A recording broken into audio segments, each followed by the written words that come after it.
I have the first question regarding what you just told the board about receiving plausible answer from Iran regarding one of the 3 secret locations. We heard a response from Israel. Benjamin Netanyahu, the Israeli Prime Minister, has said that you have bowed to political pressure from Iran. He's also said that the IAEA might lose credibility over this. How do you respond to that? And maybe I'll wait for your answer and ask the second question. Maybe you can. Okay, it's also regarding the 60% enriching of uranium by Iran. Has this been now, is this now a de facto thing that the IAEA has accepted? Because we don't hear alarm bells on this. You said that there's 100 kilograms of uranium enriched to 60%. Why is this not raising more concern? Well, thank you very much. Two very important questions. Regarding the issue of Maryland, let me say that what we have informed is that we have received a response from Iran, which is plausible, and this is why we have said that we have no further questions on this particular segment of an issue which is much wider. As you know, we continue to maintain an assessment regarding this site where some very specific type of testing was conducted, and we have not changed that assessment. What we have is received a reply that is plausible, so we cannot exclude that what they are telling us may have happened, although we do not have any means to actually prove or disprove that that was the case. But that was the case. We cannot exclude it. So then, on the qualifications that may be there, or opinions and comments on what we do, we are used to this. You know, one day is one side that says one thing, and the other day is another side. We accept this as part of our work. Our work is neutral, is impartial, is technical, and we will always say things as they are. The considerations of what this implies is not up to us, and I will never comment on government's opinions on what we do. What I can tell you is that this is technical work, and what we are saying is technically correct. Then on the 60%, well, on the reactions and why there are not more reactions about this, or then again, it's perhaps it's a question that you should put to others, not to me. What we are doing is telling the international community the exact amount of enriched uranium at that level of enrichment that exists, and it is, as you may have noted, above 100 kilograms, maybe 116 or 15, something like that, at that level. And the general inventory of enriched uranium has been growing. It's around 4,500 and different amounts for the different degrees of enrichment is growing as we are seeing. And on the 60%, you say, have you accepted? Well, enriching uranium is not forbidden, as you know. What we do is verify what is happening, and we inform. So this would be my answer. Hi, DG. Hi. Just to get back to the core of, I mean, we're used to hearing, you know, unhappiness from Israel about various aspects of this file, but there's a new accusation here, which is that you've essentially watered down safeguard standards in response to, or because of some political considerations, right? So can you say that categorically that is not true? And then secondly, on your statement to the board, where you said that essentially Iran should allow the installation of further monitoring equipment without further delay, suggesting there's been a delay. What was that due to? What has happened? Why is this taking longer than you expected? And how much longer should we expect this to go on for? Yeah, thank you, Rosa. On the standards, of course, we never ever water down our standards. We stand by our standards. We apply our standards, and if anything, in this process, which is a complex process, which you have been following, we have been strict, technically impartial, as I like to say, very firm, fair but firm. So we are not in the business of watering down or politically adapting anything. These are opinions. We do not take issue with them. We understand that there may be opinions. And without further ado, well, this is of course something on which there can be opinions. We had a statement, a joint statement agreed, as you remember, in March, presupposing that we would be implementing a number of voluntary additional monitoring and verification measures, and this is going very slow. This is the reality. We have been doing things. This is why, and I think this is also part of my obligation. I have to report fully what is going on. It wouldn't be fair to say that nothing is happening. No, that would not be true. The reality is that we have installed some cameras, we have installed some electronic monitoring devices, some places, but there is a lot more that needs to be done. This is why, since obviously I want to have as much capabilities, monitoring capabilities in place as soon as possible, maybe in due regard to what your colleague was asking, it's an inventory that is growing, so I think we need to be present. I think we need to be monitoring as much as we can. This is why I'm saying we need to go fast. We need to go fast. Albert Otti, DPA, German Press Agency. Yes. I have a question about Ukraine. On the sidelines of the Security Council meeting last week, I think you indicated that you wanted more IAEA monitors or experts in Zaporizhzhia, and in the meantime, Moscow has also signaled that they're willing to have more people there. So exactly how many are there at any time now? How many more do you want?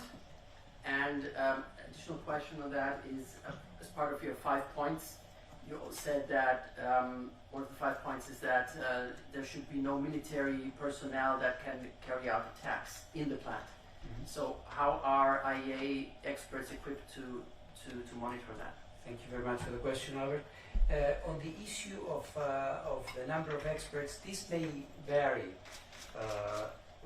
Typically, we have 4 people. We might have a little bit more. It will depend on the type of work that we want to carry out. We welcome the comments that the management of Russia, which is in control, in effective control of the station, will be accommodating a bigger presence. So we will decide depending on the activities that they need to carry out. Quite clearly, with 5 basic principles being established last week, we will also be assessing that against the background of the real situation. The whole point of doing this is because we consider that military activity, and in fact there's already a report about that, even today. The military activity in the area is going to be increasing, so there might be need for more. It will depend. There has been commentary about the ability of our inspectors to monitor this. I stand by what I said in New York. You may have heard.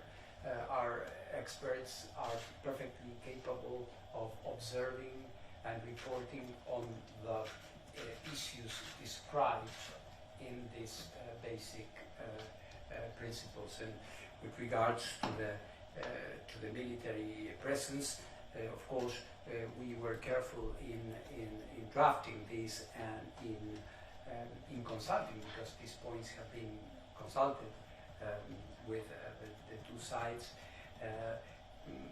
in characterizing them as forces that could be used to project force to security presence on the site.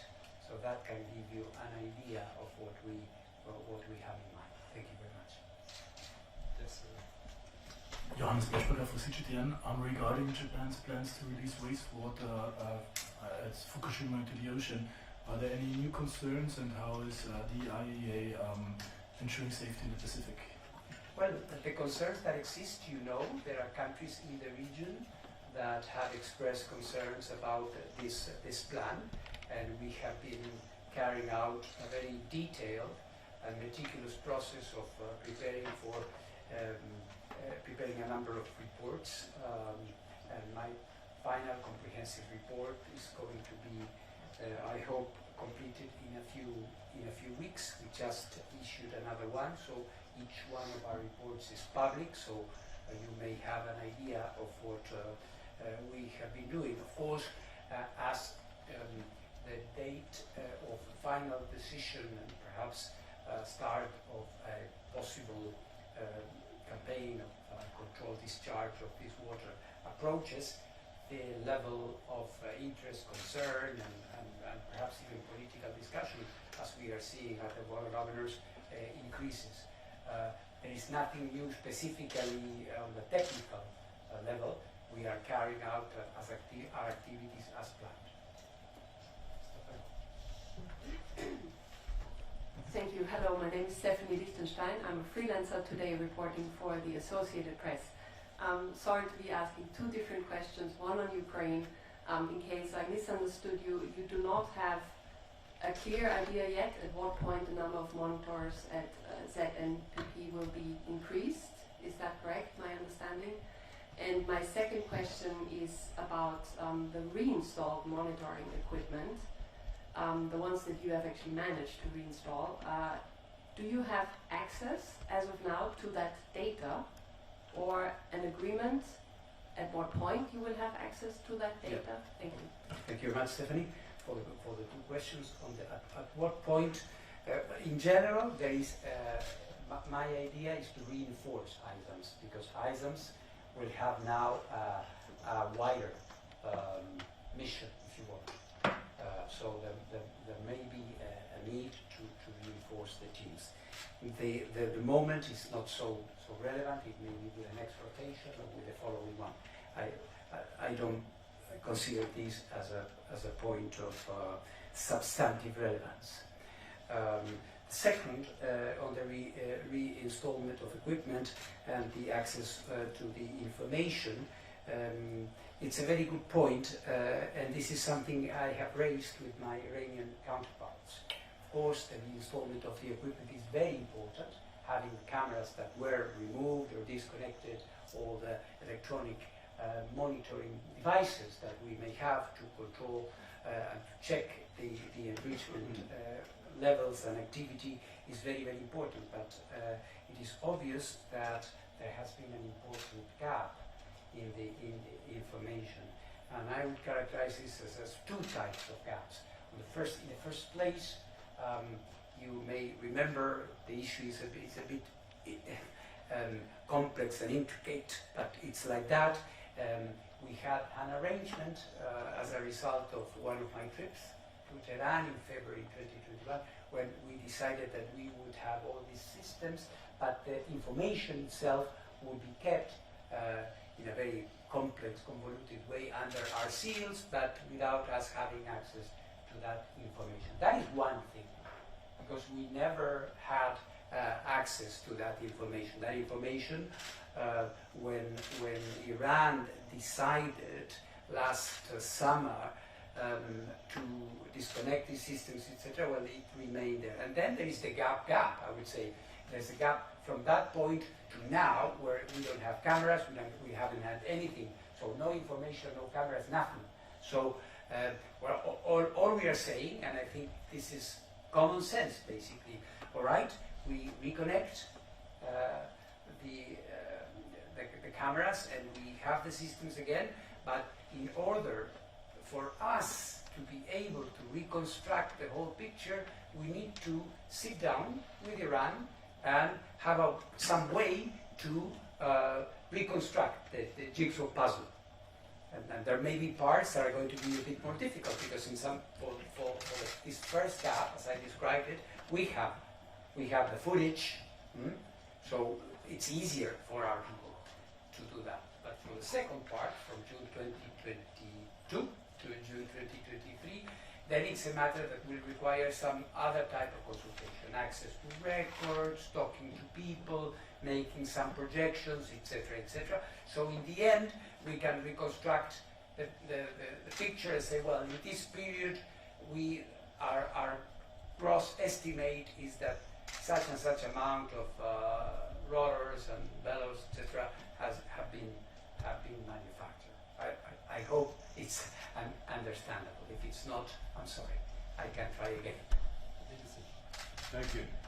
Councillor Nagy from BBC Television. Yeah. I have three questions, Yeah. if I may. Yes. First, on Prime Minister Netanyahu's Mhm. statement that he says Iran is continuing to lie to the IAEA. The IAEA has capitulated to Iran's pressure, and this capitulation is a black stain on the records of the IAEA. Mhm. I just wondered whether you can specifically address these allegations. One. Secondly, the issue of marijuana over there. You say there is some explanation on some aspects Mhm. of what happened Correct. there, and you standing by what you said, and your assessment stands on other issues vis-a-vis this particular site. Mhm. I just wondered whether you can actually tell us exactly what, according to you, happened in Awade that is problematic. Mhm. And thirdly, the issue of the 83% enrichment that was Mhm. found last time, a few months back.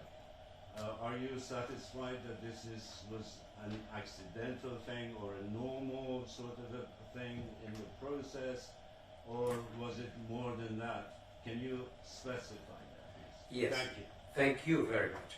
All right. As I said, I would never enter into a polemic or an argument with the head of government of any member of the IAEA. They have their opinions, and what I said in my answer to François stands. I mean, we never politicize exercises. We have our standards. We apply them always. So, in any event, I would say that politicization is on the eye of the beholder. They may be seeing things in one way or the other, and I won't criticize that. We simply do our job in the same way, and we continue doing our job in the same way. And we respect comments from everyone. On Marivan Abadeh, it's a long story, as you know, and what I was trying to explain is that we have a previous assessment which is well known, that in Marivan Abadeh there have been a number of explosive experiments in the past, for which there hasn't been any preparation for neutron detectors to be used with nuclear material at an ulterior stage, which are part of the assessment, the historic assessment that the IAEA has been having on this site. Then, as you may remember, the IAEA conducted some complementary access in 2020 or 2021, and then new traces of anthropogenic uranium were discovered, and on this particular aspect, Iran has provided us with an explanation which we characterize as plausible, not impossible. So in good faith, we cannot say that it is impossible that this happened. We don't have any additional proof. We have approached other member states which were possibly involved in the explanation that was given by Iran, that this was part of mining activities conducting at the time of the Soviet Union, and that perhaps as part of this some of these traces could have been originated because of a lab that was located there. That is not impossible. We don't have a way to prove this, but we cannot disprove it either. So as we conduct our work in good faith, we cannot simply for the sake of keeping something open continue to seek what is impossible to pursue. But as I said, this is a segment of a very wide issue. So these ideas that we are closing, cancelling things is not accurate, it's incorrect, right? So I hope this is clear. And on the enrichment, yes, I think the explanation was technically correct. What we, of course, and I think is very credit to our excellent inspectors and experts that were on the spot immediately able to identify this very high degree of enrichment. We had an analysis with the technical operators of this facility, and again this oscillation, there's an oscillation that could be at the source of this very high level. What we have said is that there hasn't been any accumulation, no storage, no production at that particular level. Incidentally, these electronic devices that we are trying to set up are very important in giving us an immediate impression of what happens in case there is another oscillation or otherwise. This is, we are something that we are monitoring permanently. We have to move on the question back. Yes. Hello, David. Hello. My question goes to your last response to my colleague. Yeah. Also, in your statement to the Board of Governors, you informed about the installation of the new devices in Natanz and Fordo facilities. Mm-hmm. My question is, could you tell us more about the function of the devices, and will the agency, will the IAEA have access to the data of the devices? Yeah, yes, yes, because these are online, like an online system that allows you to read automatically or in real time the activity, a cascade or the enrichment activity. So you have direct access to it.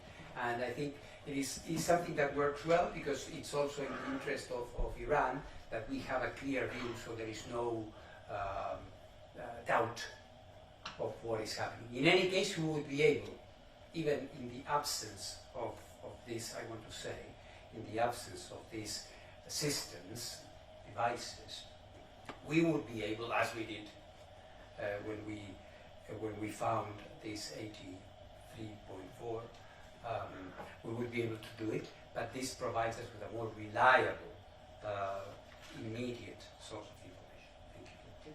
Thank you so much for coming. Thank you very much.